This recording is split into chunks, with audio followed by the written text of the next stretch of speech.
je pense qu'il est en train d'abattre un bon boulot par rapport à ça. Bien sûr benn point boo xamante ni tamit lu am importance par rapport ak li nga xamante ni moo di gestion assemblée nationale par rapport ak seen député ak yooyu noonu y avait un député j'ai oublié le nom boo xamante ni mi ngi ci doon wax concernant le taux d'absentéisme bi nga xamante ni mooy am léeg-léeg ci assemblée nationale dañu seetlu ne séance plénière bu amee sax ñu war a jël des décisions très importantes dañu gis am des députés yoo xamante ni dañuy préférer nekk ci yeneen duñu ñëw assister li nga xamante ni moom moo di séance bi mu nekk loo xamante ni tam mi ngi koy déplorer loolu tam bu ñu ko xoolaatee de telle sorte que bu séance plénière amee ak foo mënti nekk ci biir réew mi li ngay def nga daal di koy bàyyi ñëw assister séance bi soo paree daal di continuer sa liggéeyu député. loolu defe naa benn misaal bi ci gën a gàtt rek mooy le député Abdoulaye Sylla Ecotra. Je pense que moom ci jour installation assemblée nationale laa ko gëj a gis assemblée nationale. donc loolu tamit c'est un vrai problème parce que je pense qu'au-delà de tout c'est un manque de respect aux Sénégalais yi nga xamante ne génn nañ dem voter pour ñi nga xamante ne ñoo leen fay représenter. parce que je pense que la fonction de député dañ ko yàgg dévoyer au Sénégal parce que dañ leen a jàppe woon ñoo xam ne parti politique moo leen fa yóbbu ils n'ont aucun travail à faire pour ñi leen fa yóbbu mooy la population sénégalaise donc ils partent pour défendre ñoom benn ligne de conduite bu parti politique di teg. je pense que loolu ci dynamique de rupture toujours bi ñuy wax ne le député il doit y être pour ne pas être un député d'un parti mais pour le député du peuple te loolu warul yem ci discours dafa war a nekk ci doxalin. te loolu taux d'absentéisme boobu mënuñ ko nangu wala mënuñ ko comprendre parce que quand même un député dafa am yenn privilèges yu ñu ko defal parce que si tu es choisi parmi des millions de Sénégalais nga bokk ci une assemblée nationale de 165 députés pour un mandat de 5 ans am na benn sas bu ñu la teg donc loolu waroo ko jàppee benn poste boo xamante ni jàpp naa ne poste de loisir la wala benn poste boo xam ne xëy na privilège yi nga ciy jël. mais par contre tu as un devoir boo xamante ni da nga koy yeeyool Sénégalais mooy un devoir de maanaam pour ñu nit ñi mën a gis ni yow li ñu la fa tegee yaa ngi koy matee ci kaw liggéey bi te je pense que absentéisme àndul ak liggéey boo xamante ni day efficace à l'Assemblée nationale. et je pense que règlement intérieur bi comme li Rawane doon wax bu ñu demee bay wax ni dañuy tëggaat benn règlement intérieur il ne faut pas qu'on fasse un règlement intérieur boo xam ne d'ici 5 ans. benn majorité bu ñëwaat mën na ci dellu si waat parce que loolu day nekk un règlement intérieur politique mais pas un règlement intérieur juridique te bu ñuy dem dans l'angle du droit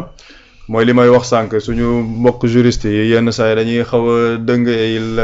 mettent des articles wala yenn yoo xamante ni c'est sujet à interprétation mais dañoo war a verrouiller juridiquement le règlement intérieur de telle sorte que li nga wax de façon intemporelle tey jii bu ñu demee d'ici 10 ans 15 ans assemblée nationale bii ñëwaat peut-être mën na ci indi yenn modifications yi pour être dans l'air du temps par rapport ak yenn avancées yi ci am mais règlement intérieur boobu mën a tënk le véritable problème bi ñuy xaar ci biir assemblée nationale. te absentéisme boobu man bu ma koy tënk rek je pense c'est un problème fondamental de manque de respect par rapport au peuple sénégalais bi nga xamante ni ñoom ñoo leen fa yóbbu parce que je le disais tout à l'heure c'est un poste électif maanaam yow da nga am un mandat électif c'est-à-dire que nit ñi dañoo dem voter ne kii dañoo bëgg mu dem kaasal ñu suñuy droit à l'Assemblée nationale. donc yow da nga am un mandat de représentation du peuple sénégalais par rapport ak yow fi nga dëkk gox bi nga dëkk niñ la votelee nga dem di leen kaasal seeni doléance nga mën a am benn plus-value booy indil gox boobu ci li nga xamante ne noonu la réew mi di doxee mais par contre bu fekkee ne dañ la jox privilège boobu yow nga dem à l'Assemblée nationale doo fekkee liggéey bi doo fekkee travaux te loolu yàgg nañ ko gis ci législature bii nii ñu génn da ngay gis ñoo xamante ni du ñu fekkee yenn travaux yi du ñu fekkee dara ci commission yi mais séance plénière la ñuy xaar parce que y a les médias foofu mën nañ fa def ay discours donc dañuy def ay discours politiques donc parce que ñoom loolu moo leen ci intéressé et je pense que loolu assemblée war na ci teg tànkam pour que toutes les commissions bu ñu waree liggéey que député yi ci war a nekk ñu mën fa dem liggéey parce que en vérité loolu mooy seen liggéey c'est-à-dire que c'est ça leur travail pendant 5 ans donc travail yi ñuy war a def ci commission yi nañ ci nekk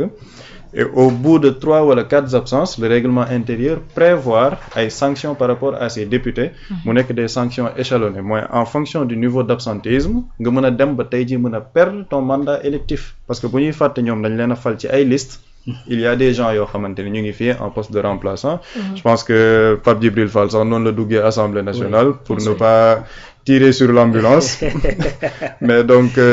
loolu day baax nit ñi di ci bàyyi xel s'il y a des députés qui ne yu dul ñëw di liggéey foofu ci Assemblée nationale ñu mën a prévoir ay sanctions échelonnées yoo xamante ni bu fekkee ni mateewuñ liñ leen fa teg mooy maanaam une fonction de représentation du peuple sénégalais tey jii règlement intérieur prévoir ay sanctions ci loolu ba nga xamante ni ñoom dinañ mën a respecter kaddu bi ñu waxoon peuple sénégalais bi pour ñu yóbbu leen foofu à l'Assemblée nationale. Donc jàpp naa ne loolu lu gën a am solo la sax surtout ci dynamique de rupture bi ñuy wax parce que rupture bi man li may wax tout le temps damay waxtaan ak sama yenn xarit yi ñu ne ma yow moom da ngaa xaw a radical mais je me dis qu'un changement il doit être radical. Le président de la République wax rek jubbanti plat bu wex xatt la. Oui. Donc dans le fonctionnement de nos institutions dañ ci war a jubbanti lu bëri te dafa war a wex xatt. On ne peut pas comprendre qu'un député ñu fal la nga am yenn privilèges yi doo fa nekk yow doo ñëw travaux commission doo ñëw ci yenn commission technique yi plénière ngay xaar te plénière sax doo fa jël parole doo fa def dara juste da ngay ñëw pour fonction de présence et puis loolu liñ ciy gis yëpp. C'est pour des votes. Comme tey jii bu ñuy wax levée d'immunité parlementaire yow bokk nga ci benn groupe parlementaire boo xamante ni nanguwoo ki ñuy lever immunité am ñu dindi ko jour boobu lañ lay gis nga voter contre après delluwaat ci say activités. Ça ce n'est pas une assemblée nationale qui ressemble à l'aspiration du peuple sénégalais. te jàpp naa ni loolu effectivement règlement intérieur bi war na ci prévoir ay sanctions yoo xamante ni day ndiru dëggantaan faute boobu noonu perception bi ci nit ñi mën a gis. non Aïcha Rawane plus de rigueur concernant li nga xamante ni mu woon naa nekk discipline intérieure bu Assemblée nationale. waaw bon xam nga déjà à un certain moment on se rappelle bi nga xamante ni président Abdoulaye Wade mi ngi doon dugal la loi qui disait que ni boo demee ba Assemblée nationale nga transhumé da ngay perdre sa mandat de député. Effectivement daf ko defoon moom dans le but de bañ a perdre ay députés. N'est-ce pas parce que danaa gis ne avant muy jël le pouvoir bu amaan ay députés dañuy dem ba Assemblée nationale transhumé dem ci pouvoir bi. Donc quand il a pris le pouvoir mu dugal loolu. Donc c'était une manière coercitive de garder ñi nga xamante ni kii pour éviter transhumance bi. Donc cela veut dire que comme on dit en informatique si une chose est faite une fois ça peut être fait une fois. Donc bu fekkee di mënoon naa ne loolu rek mënoon naa nekk léegi. Am na nag acte yu ci président Assemblée nationale actuellement posé mooy que dégg nañ ko bi muy wax ne. képp koo xamante ni ñëwatoo c'est nu ma koy tuddee ci